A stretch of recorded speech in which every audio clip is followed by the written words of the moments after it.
Good evening, everybody. Welcome to the Professional Fowlers World Cup Situation Room. I am Jonathan Duren. I'm waiting on Kiran Balan to make his way in here.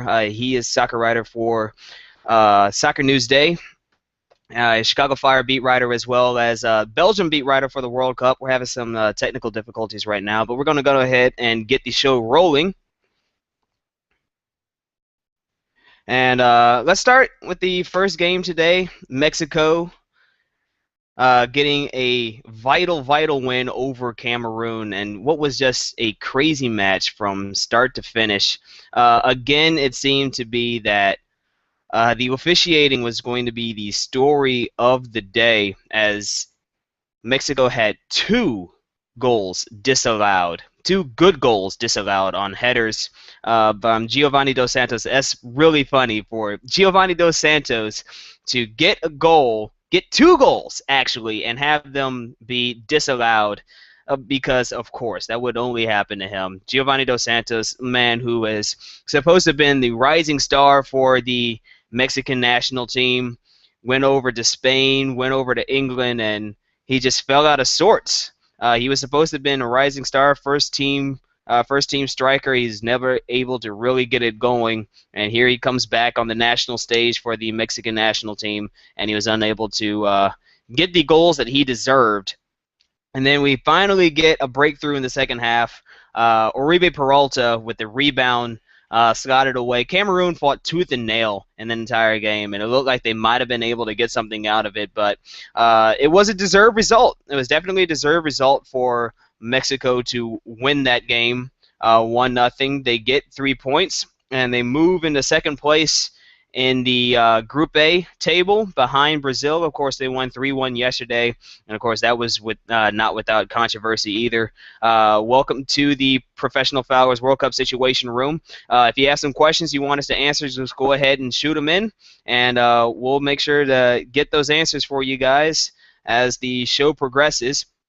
I'm Jonathan Duren, waiting on Kiran Balan to get in here. Having a little bit of technical difficulties, but we'll make sure to have everything rolling pretty soon here on the show.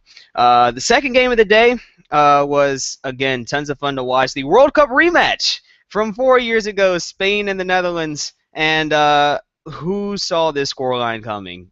Raise your hand if you saw 5-1 coming in the World Cup. Kiran was here. I mean, well, he's not here yet, but he's definitely right no matter where he is. He was right in this game. I picked Spain to win it. He picked the Netherlands, and of course, this is probably going to be a trending topic as the show progresses. That Kiran is probably going to be right more often than I am. I try hard, but you know, it's a sad fact of life that I'm usually wrong. But I'm pretty sure that the Spaniards are probably hoping that I was wrong with this match. I don't know what happened for the Spaniards to just not be able to get things rolling. They got a penalty in the first half, and what was a very questionable decision. Diego Costa, who was booed every single time he touched the ball in a hilarious manner. Diego Costa, he who shunned his Brazilian eligibility to play for the Spaniards and is probably wishing that he had stayed with his Brazilian eligibility. Man, that's another story that we'll have to discuss. But he got a very weak penalty call to go in his direction. Just got his foot taken out in the penalty box, but it looked more like he just slipped. It was a little bit of contact. He fell down, and I guess because you fall down, you get a penalty. I mean, Fred took advantage of that yesterday. Fall down in the box, get a penalty more often than not in this World Cup. I guess that's just the way it's going to be. Xavi Alonso steps up. He slots it away to put Spain up 1-0, and then Robin van Persie is probably going to be goal of the World Cup. We're 2 days in, 3 matches in, just goal of the World Cup. Nobody else is going to come close to him. He gets the goal. He gets the trophy. Whatever you want to give him, he gets it. That's the goal of the World Cup right there, with that magnificent diving header from the top of the box. And it's just Iker Casillas just stood there at the goal line. He looked like, he said, what can you do? What really can you do? You see Robin van Persie come straight, sprinting towards you, and he just lays out, flicks the ball on, and Iker Casillas just watches the ball go by, and he just looks around. And everybody looks at him and say, "Yeah, yeah, that happened. That happened." Just like Kevin Hart when he was doing the stand-up, talking about getting in the fight, and the dude gets kicked in the chest, and say he's looking around for confirmation. He said, "Yeah, he kicked you in the chest. He kicked you in the face," and that's basically what happened. Robin van Persie, he uh, just as Nigel de Jong did to Xavi Alonso 4 years ago, metaphorically kicked the Spaniards in the chest with that goal, sending the Netherlands to the break 1-1, and then the rout was on in the second half. Who saw that coming? With Robin van Persie getting a brace, Arjen Robben getting a brace, and then De Vrij getting the strangest goal probably of the World Cup. Actually, second strangest. Marcelo's own goal yesterday. That's definitely number one on the list. Definitely number one on the list for strangest goal in this World Cup. Number two goes to De Vrij for that back post header on that corner, or it might have been a free kick. I'm not sure. I can't remember off the top of my head right now, but definitely it was served from the far end of the box, and Iker Casillas couldn't get his fingertips to the ball, and De Vrij. Actually, it wasn't even a header. That's right, it wasn't even a header. It went off his left foot, basically because the ball had nowhere else to go but to bounce off of his body and into the net. And you could tell from there that Spain just didn't have it in them to get back in that match. And that was just crazy.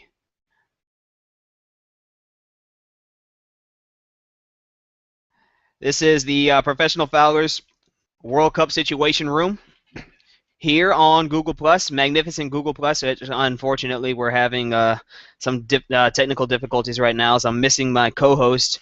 He's on his way in. He'll be joining us a little bit later on in the program. But let's talk about the last couple of goals for the Netherlands here. Which one do you want to talk about? Let's talk about Arjen Robben rounding the goalkeeper for goal number 5, and poor Iker Casillas. Arjen Robben gets into the box and basically takes Iker Casillas' lunch money, then asks him for some extra, asks him for a loan, say, "Listen, I'm taking all your money. You can go sit over there and you can watch me go to the next round and take it to the bank and get a World Cup trophy for the Netherlands." Arjen Robben goes his way into the box and takes a few touches and gets away from 2 Spanish defenders, and then is able to slot it away with his left foot. And just a great celebration at the end. Well, actually, in the first goal with that knee slide. All the celebrations for the Netherlands goals were great, especially with Robin van Persie. It's just, I guess when you score a goal of that magnitude, you forget how to celebrate. Because all he did, he just got up and said, "What am I going to do? I guess I'll just run." And sprints full speed over to Van Gaal, his new manager at Manchester United. And just a big celebration there. Big high five for Robin van Persie, who's feeling pretty good as he'll go on to see Australia in their next match in Group B. That's going to be one to watch, especially since now the Netherlands have set the tone.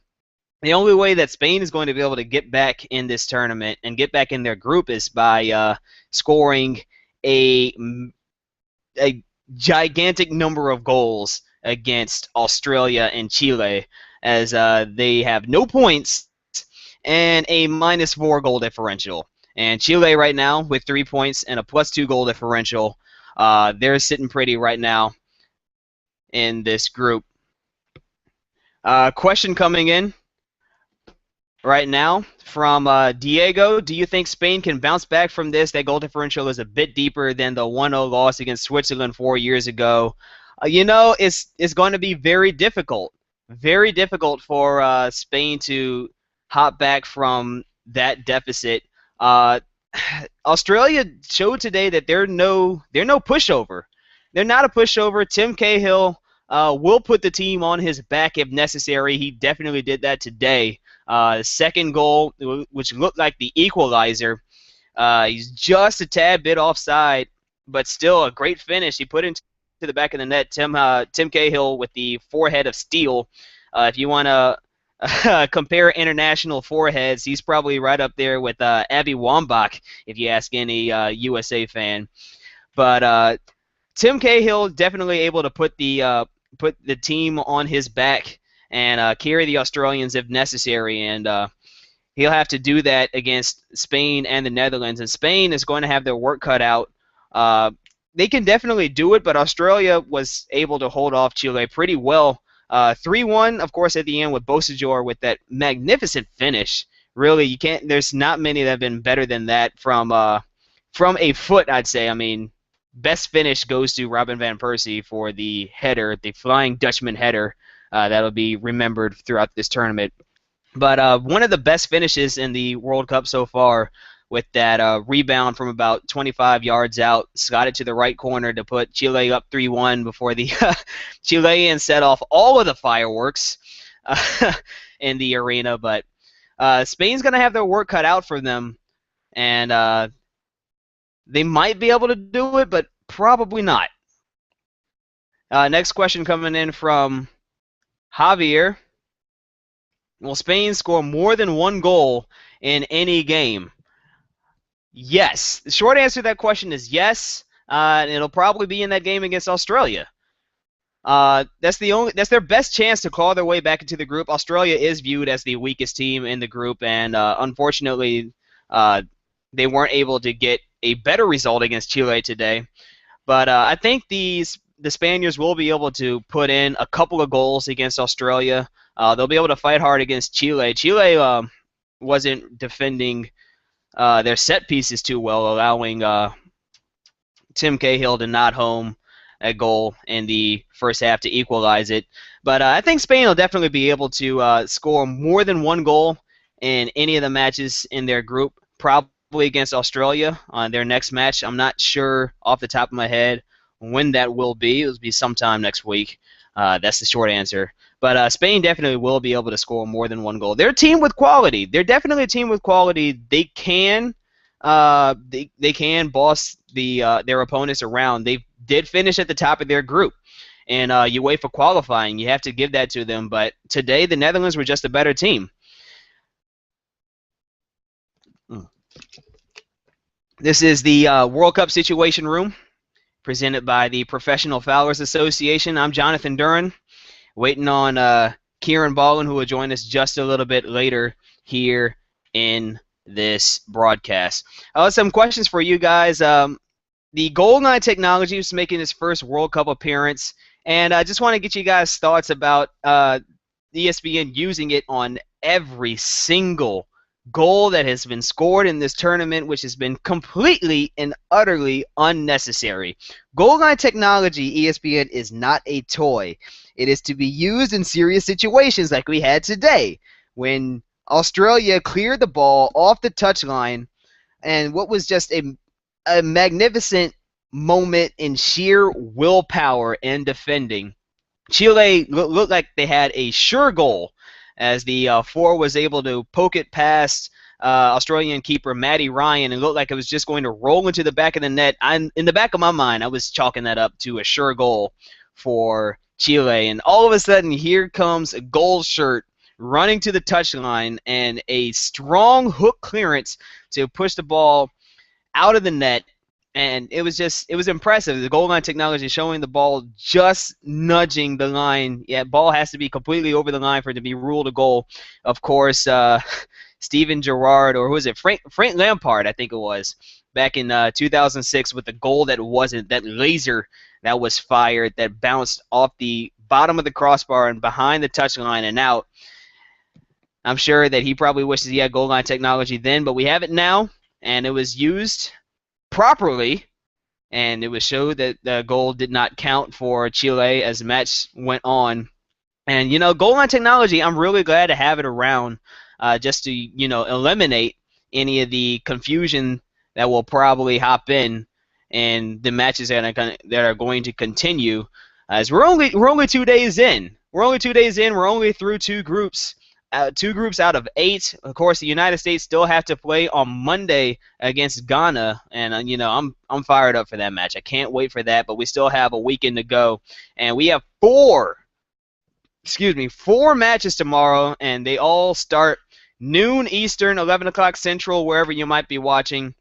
We'll start with Colombia and Greece at noon. Follow that with Uruguay and Costa Rica at 3. England and Italy, who are going to be playing on a spray-painted pitch in Manaus at 6 o'clock. And Ivory Coast and Japan at 9. Those are 4 games. They're going to be a whole bunch of fun to watch.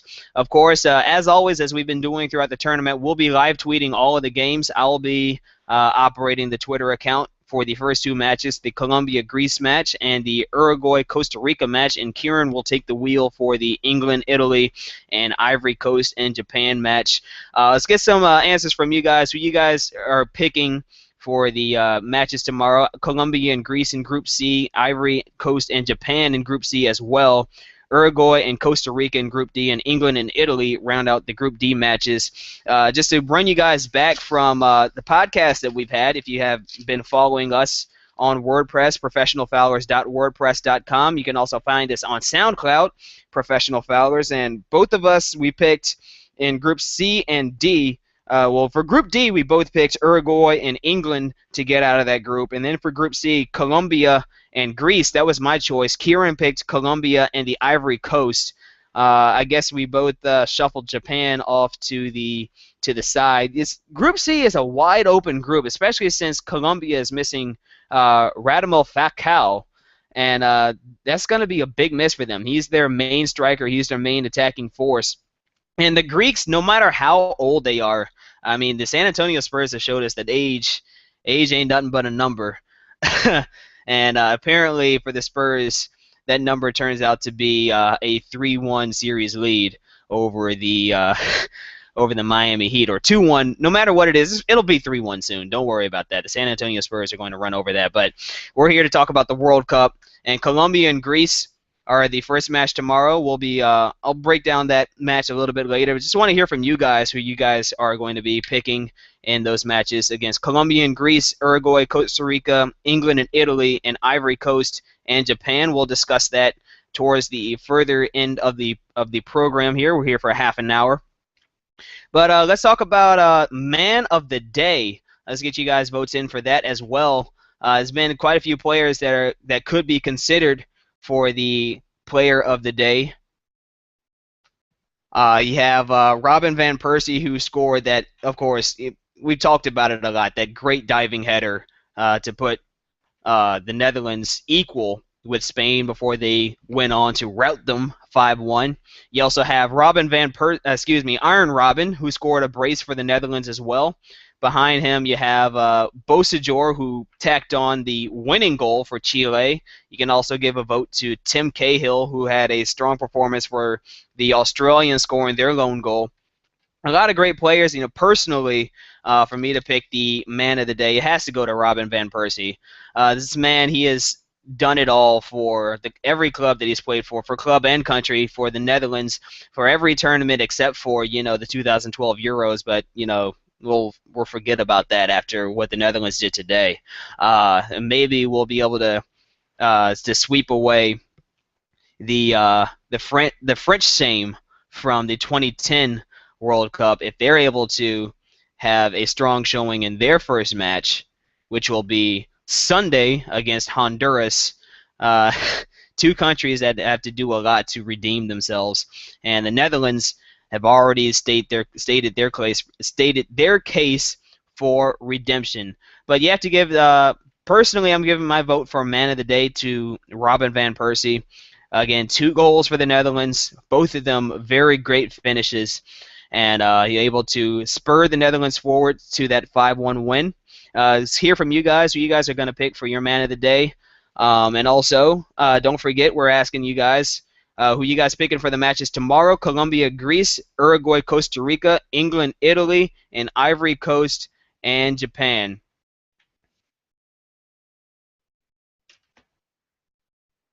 This is the Professional Fowlers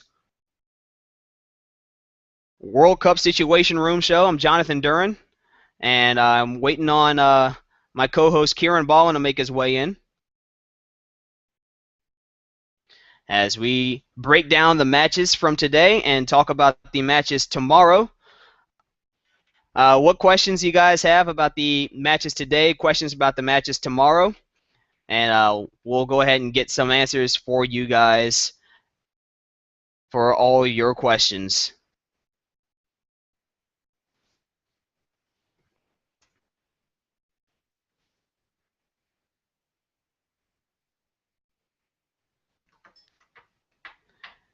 Well, so far, so good for Brazil. Well, today at least. Uh, the World Cup venues held up pretty well. The only exception was the torrential downpour in the first match in Natal. Brilliant stadium, great looking stadium, but the weather was less than optimal. But I mean, you can't control the weather. That's the only mark that I had for the stadiums, for the venues today.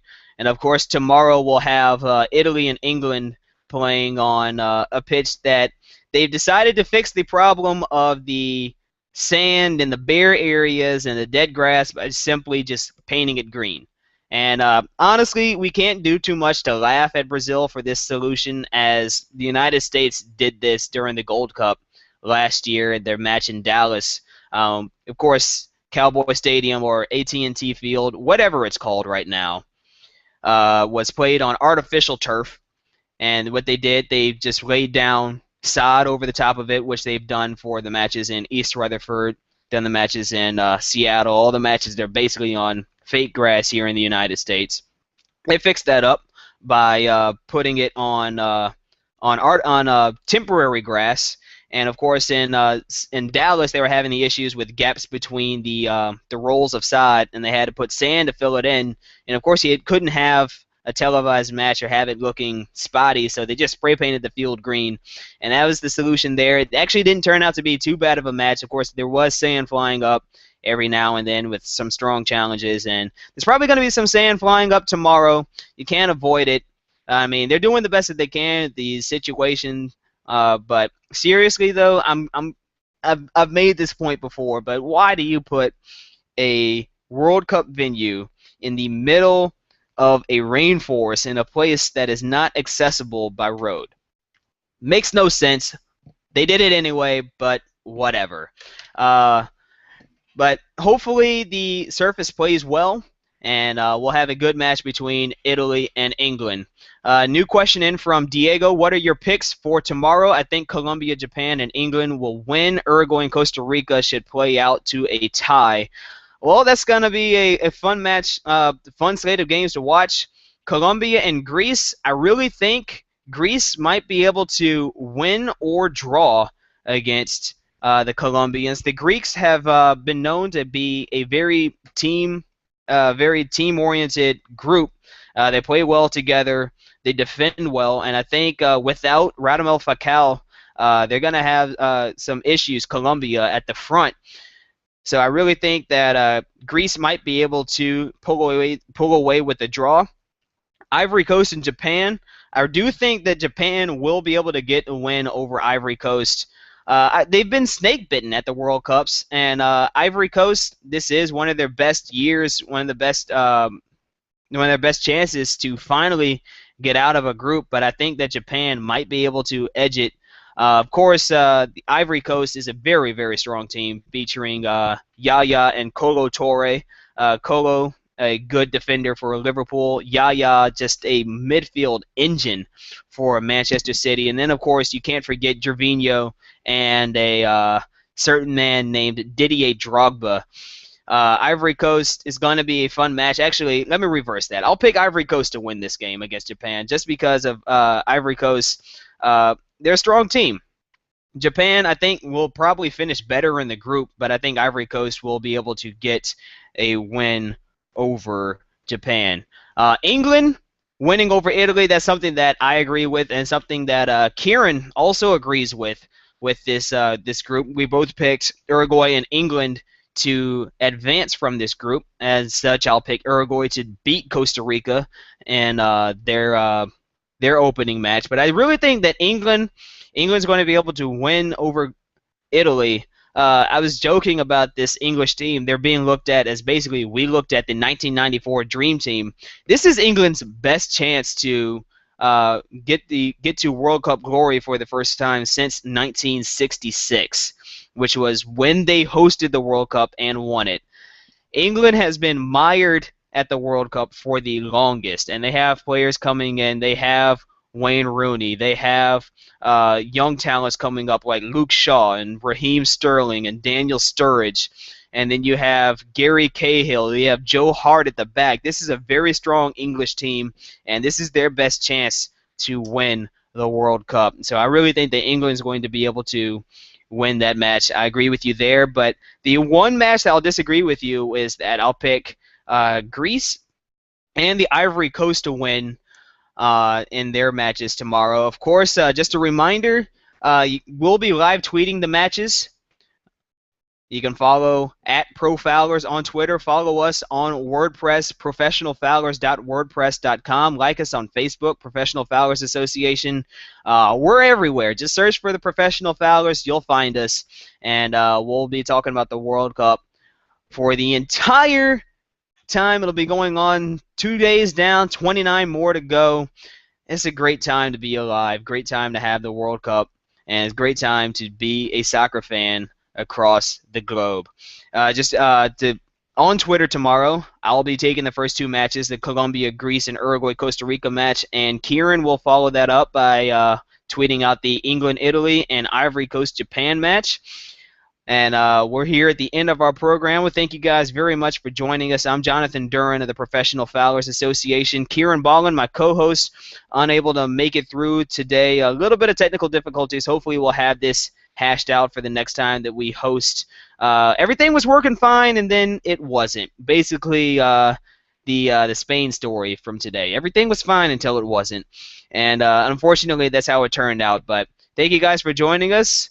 I hope you guys enjoyed the show, and we'll see you the next time. Good night, everybody.